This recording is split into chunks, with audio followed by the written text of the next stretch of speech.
Suppose you test positive for some rare disease, say tuberculosis, which affects 0.005 of the population, and are told that the test is about 99% effective. That is, the probability of you testing negative given that you do not have the disease is 0.99. You're also told that the false negative rate, the probability you test negative given that you have the disease, is 0.001. We're asked a couple questions about what's the probability that you have TB given that you tested positive. This would be very important information to a patient. Is having TB independent of the test results? What is the total probability that a person tests positive for TB? And are testing negative and having TB mutually exclusive? Please note here that this work is from a previous quarter, and so for complements, instead of using a bar over top, I've used an apostrophe here. So I've defined two events: T, person has tuberculosis, and P, that they test positive. Now the given information, the problem is as follows. We're given that the probability that any person, random person, would have TB is 0.005. That's the prevalence of TB in the population. We're also told what's known as the specificity, but that's the likelihood that you test negative given that you don't have the disease is 0.99. And then you're also told the false negative rate, the probability that you test negative given that you actually have the disease is 0.001. This is also known as 1 minus the sensitivity. These phrases, specificity, false negative rate, sensitivity, we'll bring them up again when we talk about hypothesis tests later in the course. So I have three pieces of information. And the first problem is asking me to find the probability that you have tuberculosis given that you test positive.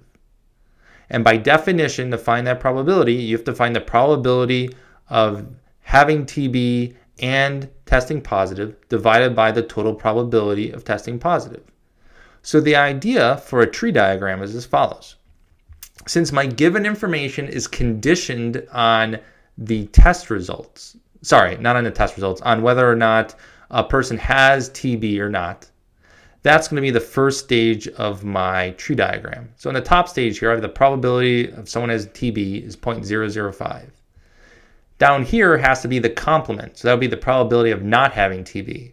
And that wasn't given to us, but because an individual can either have TB or not have TB, those are the only possibilities, these numbers need to add to 1. So subtracting 0.0005 from 1 yields 0.995. That's my first stage. These are outright probabilities. In the second stage, I've already traveled one of the paths, so either the person has TB or doesn't, so I have conditional problems on the second stage. The second stage deals with the test results. So in the top here, I have the probability of testing positive given that you have TB, and here I have the probability of testing negative given that you have TB. This is the false negative rate we were given in the problem. That's 0.001. I don't know this number originally up here, but once again, since once you have a person that has TB, they can only test positive or negative. Those are the only possibilities. So these numbers on this set of branches also need to add to 1. So if the false negative rate is 0.001 down here, this number must be 0.999. Likewise, down here, I have the probability of testing positive given that you don't have the disease, and the probability of testing negative given that you don't have the disease. So this here is that specificity that was given to us, 0.99, and therefore this quantity up here, which I didn't have, has to be 1 minus 0.99 or 0.01. You can see why it's very important to translate this information from the problem correctly. Because depending on how I translate it from the problem, that's going to dictate where those numbers go in my tree diagram. If I mistranslate what these conditional probabilities are, I place these numbers incorrectly in my tree diagram, and then all my numbers are off, but there's really no sanity check at that point to tell me that I've done something wrong. Now, what do we do next? Well, what we do is we multiply along each path. That's the probability of P given T, testing positive given that you have tuberculosis, times the probability of having tuberculosis. If I multiply those two numbers together, that is the general multiplication rule. So that's why I like to say that the general multiplication rule is built into these tree diagrams. If I just remember to multiply along the path, I will get a probability of a person testing positive and having TB. And that's going to be 0.0004995. That's the product of these two numbers. Likewise, if I go top branch in stage 1 and bottom branch over here in stage 2, I'm going to get the probability of a person testing negative and having TB to be 0.0000005. Once again, multiplying the two numbers together. Down here, I take each path, multiply them together, get that number, and that's going to be the probability of the intersection of the two events along that path. So here I have T prime, or the complement of T, and P. So I get the probability of P and T prime here. Finally, I do it along the bottom path as well, and I get a number there. Now, my one sanity check that I haven't made any arithmetic errors in this work is that these four quantities here represent essentially the only outcomes of this random experiment. A person either has TB and tests positive, has TB and tests negative, doesn't have TB and tests positive, doesn't have TB and tests negative. That's it. Those are the four possibilities. So since that should cover the entire sample space, these four numbers should always add to 1. That's your sanity check there. Now, once I get to this point, I'm done with my tree diagram. And now I go back to where I was. I wanted the probability of T given P, tuberculosis given that you tested positive. So that's the probability of T and P, which now I can go up to my tree diagram and read that number directly off. That's my numerator. Now the probability of a person testing positive, that's just the probability of P. That's not something that was given to me, and that's not information directly in my tree diagram. However, if we think about it, how does a person test positive? Well, either they have TB and they test positive, or they don't have TB and they test positive. And those are two mutually exclusive events.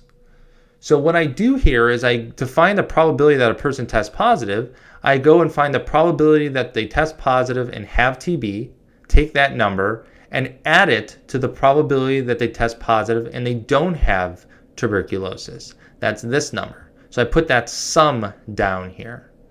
So once you have a tree diagram, I can find any individual probability simply by looking for all the events at the end here, these intersections that involve, in this case, event P.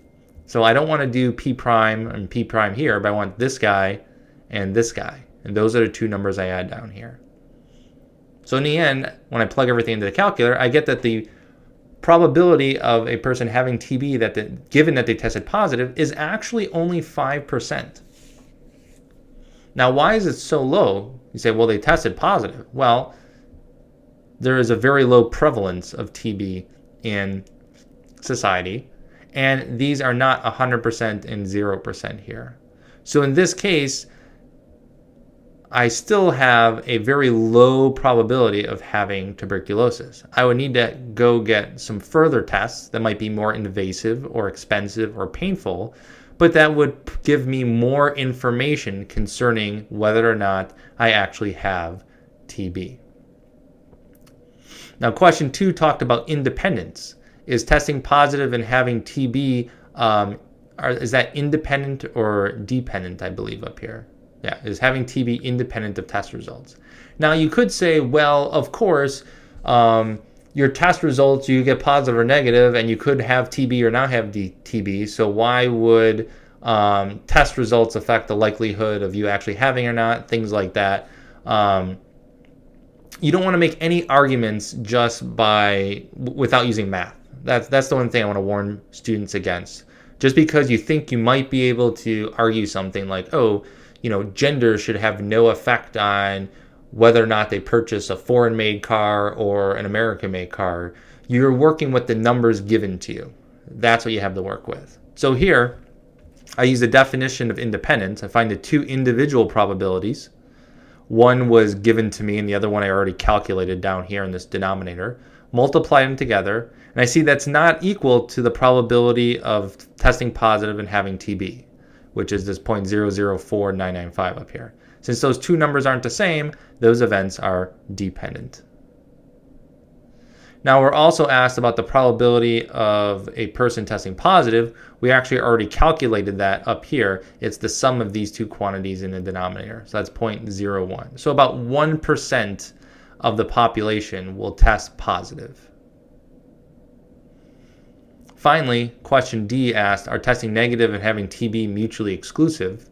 And I said no here because the probability of testing positive and having TB is not equal to 0.